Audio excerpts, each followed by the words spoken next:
joins us this morning. Robert, thank you very much for standing by. Welcome to the show. All right, Robert, we saw interesting games on Saturday. Bournemouth, inflicting pain to Arne Slot's Liverpool. Also for Fulham, I mean, they continued and they got a win against Brighton and Hove Albion. Let's talk about, and also Man City were winners. I mean, they got back to winning ways against Wolverhampton Wanderers. Semenyo getting a goal for Manchester City. What do you make of Saturday's fixtures? Which game took your interest? Yeah, a lot of good games. I guess the Liverpool result was another bad result for Arne Slot. Pressure on him. Obviously, Xabi Alonso has just recently been sacked by Real Madrid, so he's free. So he's almost waiting in the wings now if Liverpool do make a change. Also, West Ham's result, that was a big win for West Ham, beating Sunderland, who are enjoying a good season, and Nottingham Forest played today. So, yeah, I wouldn't rule out West Ham staying up.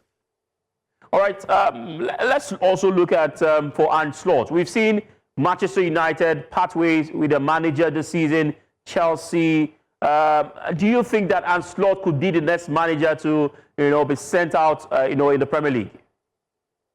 I don't think Liverpool will make a knee-jerk decision this season. Obviously, Arne Slot, he won the league last season, but I think if results don't improve, I think they could make a change in the summer. Obviously, as I mentioned, Xabi Alonso many people wanted him to replace Jurgen Klopp, and he's obviously a former Liverpool player, Liverpool legend, so he's the obvious candidate who's waiting in the wings.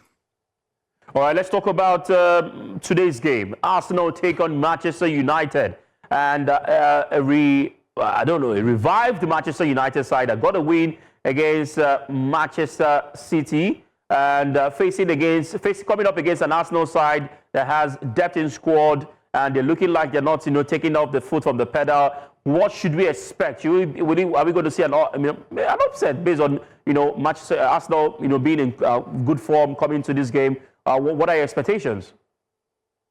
Yeah, I think we could see an upset. Obviously, Michael Carrick in his first game beat Man City 2-0, and he did well in his caretaker role previously when he took over from Solskjaer, and he was unbeaten in 3 games, and that included a win over Arsenal.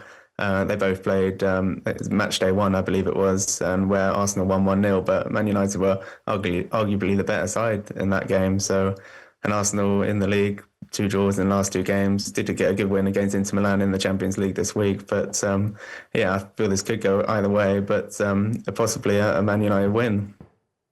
Okay, all right. And of course, the Premier League this season, if you look at the table, looks like Arsenal, at the moment, a lot of persons anticipated that Arsenal might just drop points in January with the kind of fixtures they have. They've been able to take the game one step at a time, and are currently still top of the table. Could this be Arsenal year of winning the Premier League in over 10 years or over 15 years with the last count since 2003, 2004?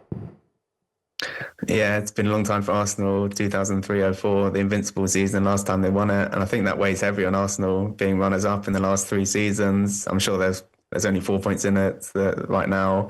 So I'm sure there's going to be loads of twists and turns towards the end of the season. But I kind of feel because Arsenal, they haven't won it in so long, I think it weighs heavy on them, the weight of expectations. So, yeah, I think the season could go down to the wire.